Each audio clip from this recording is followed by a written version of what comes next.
Hi ಎಲ್ಲರಿಗೂ ನಮಸ್ತೆ. ನಾನು ಕಾಮಿಕಾ.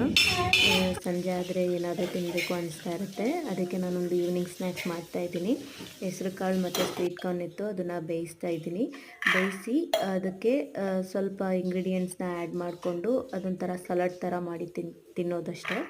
ಅದಕ್ಕೆ ನಾನು ಏನೇನು ಆ್ಯಡ್ ಮಾಡ್ತೀನಿ ನೋಡಿ. ಹೆಸರು ಕಾಳು ಮತ್ತು ಸ್ವೀಟ್ ಕಾರ್ನ್ ಬೇಯಿಸಿರೋದು, ಅದಕ್ಕೆ ನಾನು ಹುರಿದಿರೋ ಕಡಲೆ ಬೀಜನ ಸೇರಿಸ್ಕೊತಾ ಇದ್ದೀನಿ. ಅದ್ರ ಜೊತೆಗೆ ಸ್ವಲ್ಪ ಈರುಳ್ಳಿ ಚಿಕ್ಕದಾಗಿ ಕಟ್ ಮಾಡ್ಕೊಂಡಿದ್ದೀನಿ, ಕೊತ್ತಂಬರಿ ಸೊಪ್ಪು, ಆಮೇಲೆ ಸ್ವಲ್ಪ ನಿಂಬೆ ಹುಳಿ ಕೂಡ ಹಾಕ್ತಾಯಿದ್ದೀನಿ. ಇದಕ್ಕೆ ಉಪ್ಪು ಆಲ್ರೆಡಿ ಬೇಯಿಸುವಾಗಲೇ ಹಾಕಿದ್ದೆ, ಹಾಗಾಗಿ ನಾನು ಹಾಕ್ಕೊತಾ ಇಲ್ಲ. ಬೇಕಂದರೆ ನೀವು ಹಾಕ್ಕೋಬೋದು. ಅದನ್ನು ಚೆನ್ನಾಗಿ ಮಿಕ್ಸ್ ಮಾಡಿ ಅದಕ್ಕೆ ಸ್ವಲ್ಪ ತುಪ್ಪ ಸೇರಿಸ್ಕೊಂಡಿದ್ದೀನಿ. ತುಂಬ ಚೆನ್ನಾಗಿರುತ್ತೆ. ಈವ್ನಿಂಗ್ ಸ್ನ್ಯಾಕ್ಸ್ ಹೇಗಿತ್ತು ಅಂತ ನೀವು ಕಮೆಂಟಲ್ಲಿ ತಿಳಿಸಿ. Thank you for watching. ಅದೊಂದು ತಾಜಾತನವನ್ನು ಕಂಡುಹಿಡಿಯುವ